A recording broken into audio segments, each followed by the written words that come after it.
ranar Juma'ar da muka yi ban kwana da ita 18 ga watan ɗaya shekara ta 2022 aka buga shahararren wasan ƙwallon ƙafa wanda ake lakabi da Amir Alhassan Zaura Welcome Back Football Friendly Match a ƙaramar hukumar ta Ungwagwa cikin mazaɓar Gayawa tsakanin ƙungiyar ƙwallon ƙafa ta Amir Zaura FC da ke mazaɓar Gayawa tare da abokiyar karawarta ADS Zaura, inda ƙungiyar ƙwallon ƙafa ta ADS Zaura ta lallasa Amir Alhassan Zaura FC da ke mazaɓar Gayawa da ci 2 da nema. Bayan kammala gasar ta Amir Alhassan Zaura Welcome Back Friendly Match muka ji ta bakin mai horas da ƙungiyar ƙwallon ƙafa ta ADS Zaura, inda ya bayyana mana irin farin cikin da yake ciki a wannan rana da fatan alkhairi ga Honorable Amir Alhassan Zaura. Ya ƙara da cewa suna tare da shi 100%. Assalamu alaikum.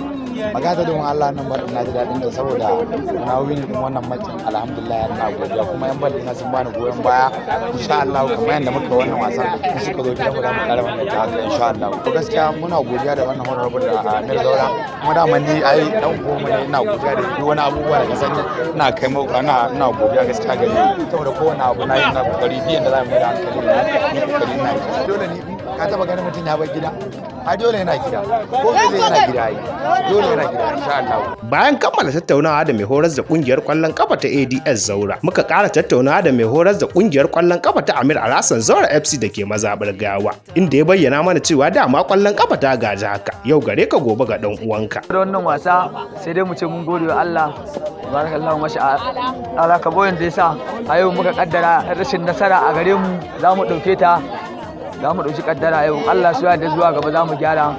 Wannan shine wasa mafi muni da muka dauka a yau, ba a taba shiga garin Gaya ba an yi nasara akan mu face yau, kuma Allah su da mu ma za mu koma, in mu koma za mu gyara. Za mu mun tabka kurakurai a cikin da'irar fili, amma ba ma fatan haka ya ƙara bin mu zuwa gaba.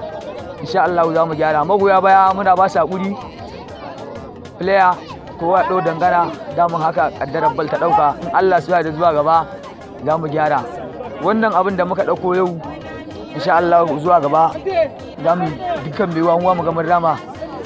Akan iya cin ka kwallo 2-0, yakan iya zuwa ka ci 3 ko ka ci 4, ba abin da ba ta yi. In Allah su da zuwa gaba za mu gyara. Kuma mutanen Gaya muna goyon bayan Honorable Amir Zaura 100%. Ƙuri'an mu ta Honorable Amir Zaura ce insha Allah. Bayan gama jin ta bakin mai horar da kungiyar kallon kafa ta Amir Alhassan Zaura FC, muka ji ta bakin shi uban tafiya wanda ya jagoranci wannan wasa, wato Ibrahim Isa Gawa, sha da'un siyasa a gidan Honorable Amir Alhassan Zaura, inda ya bayani da cewa wannan friendly ne, ma'ana wasan sada zumunta. Suna nan suna shirya shahararren wasa a ƙaramar hukumar ta Ungwagwa wanda ba taɓa irinsa ba. Alhamdulillah wasa ya kammala, an yi lafiya an tashi lafiya kamar yadda muke so tsakanin wato ADS Zaura da kuma Amir Zaura FC Gayawa. Dama abinda muke bukata, wato bukatan maje haji sallah. Wannan nuna wa mutane ne da shi oga Amir Zaura yayi cewa wannan sabgar tashi ta takarar majalisar jiha da yake harkar tashi ta tashi, duba da yanayin matasa kaso 90 kaso wato kamar 70 ko 80 na matasa maza suna da akan wannan sabga ta bal. To shi ne aka zo wannan friendly ne kawai, ba wani abu ba za ga an kawata shi kamar final, an yi duk wani abu da ya dace. To sai ya zo ne wannan title ne na zai dawo, shi yasa muka mai title da welcome back of boss, sunan matsin kenan.